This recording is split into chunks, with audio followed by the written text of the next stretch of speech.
Hardfork 20. Let's talk about it. So first off, full disclosure, it's no secret that I'm a fan of Steem. I'm a fan of DPoS. Steem is one of the few blockchain projects that are actually dealing with the issue of scaling in a real world context. However, with greater scaling and greater fandom comes greater scrutiny. I like to draw an analogy, a football analogy, whereby most other blockchains are the Sunday League of blockchains. They have Sunday League concerns. Is that guy wearing the right studs? Do we have the lines chalked up properly around the pitch? Do we have nets in the goal? Things like that. Whereas Steem and a handful of other blockchains have Premier League concerns. Is the undersoil heating working? Are appropriate payments being made to agents?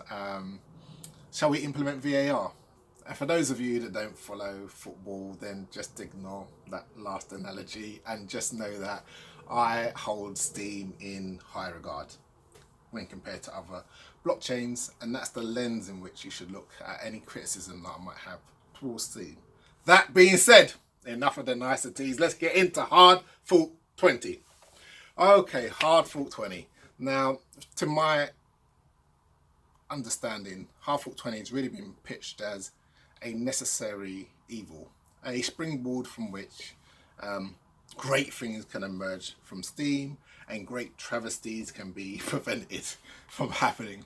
For example, this whole movement from bandwidth to resource credits is really around when Steem gets to the stage of having millions of users, then having a resource credit system will be able to more effectively deal with things like spam. So let's get that in, right? And the problems that we've been having over the last few days around people being crippled in terms of being able to post and comment are really a necessary evil, so we can get this in. And although we've come across a few little bugs in it, these things happen when you're trying to do something so complicated and blah blah blah blah. And to my mind, while all that's interesting, that's going to come out in a wash. You know, we've had similar things happen in previous hard forks, and they've ironed themselves out, and Steem's just grown from there. So I've got no worries that Steem's going to get over that. However, one question that does come to mind when I think about Hardfork 20, for me anyway, is a bigger issue around the relationship between lead devs and big stakeholders and custodians or people who secure the blockchain and are responsible for implementing code changes.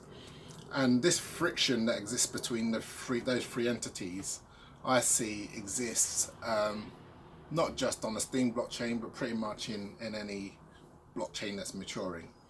And within Steem, the protagonists are Steemit, the company, are both the lead developers and the largest stakeholder in Steem.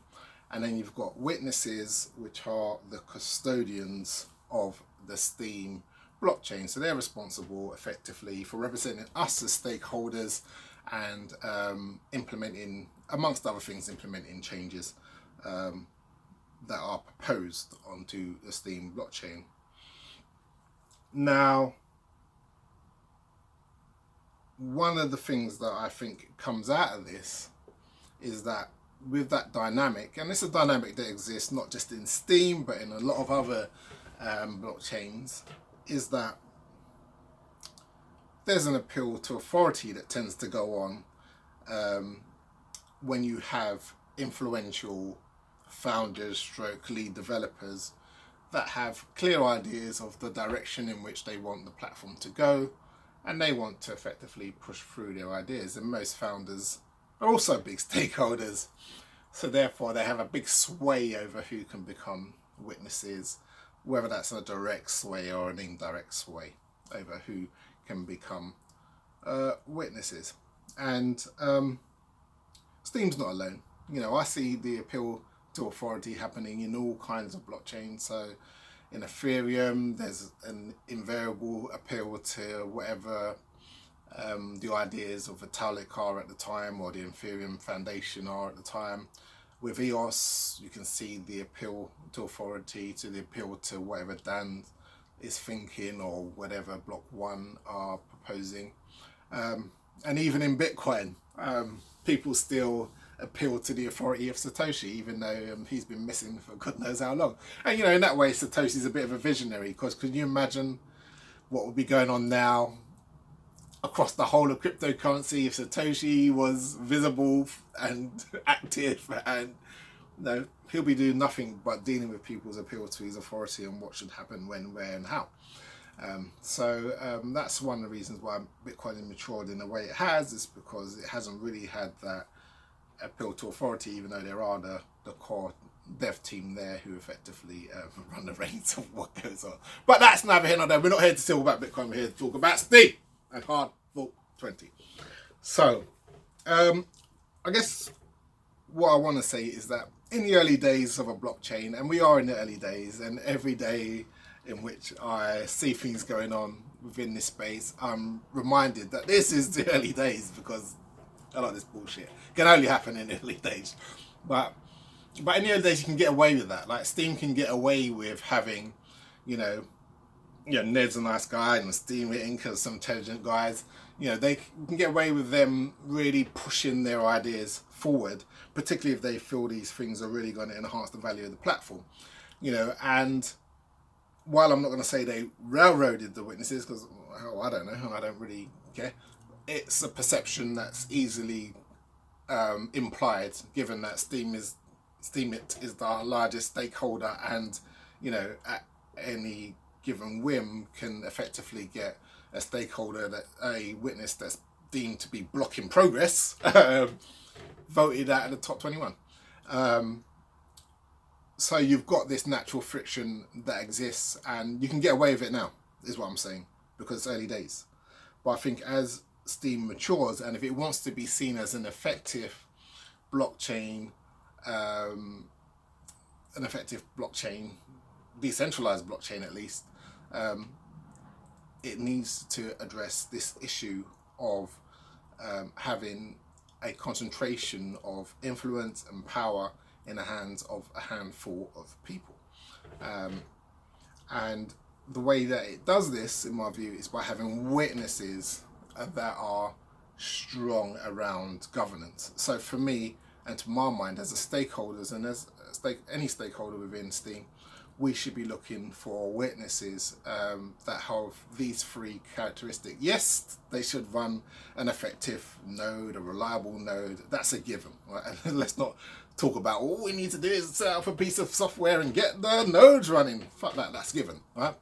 2, they should also add value, right? So they're getting paid a whole bunch of Steem, and this Steem should really, a lot of that Steem should be recycled. I'm not saying you shouldn't make some money, you shouldn't make a profit, you shouldn't feed your face or whatever, but you should also be providing value back to the community. And what I do think is nice about Steem is a lot of the top 21 witnesses have actually provided value back to the community in terms of apps, in terms of support, etc., etc.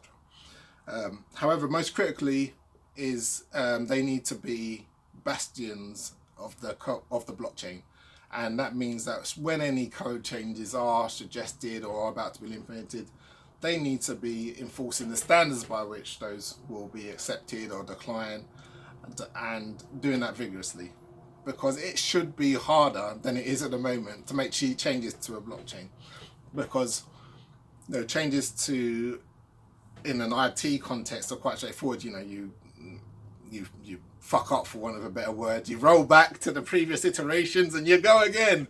And and if it was just a social media site, then fine, you could roll back and people might lose a few blog posts. But this is a blockchain, and it has value, and it has transfers of values happening all the time. And the minute you roll back is the minute that you undermine the whole platform.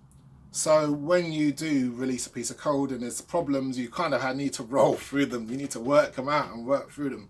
So you can never avoid them completely, but you want to minimize those.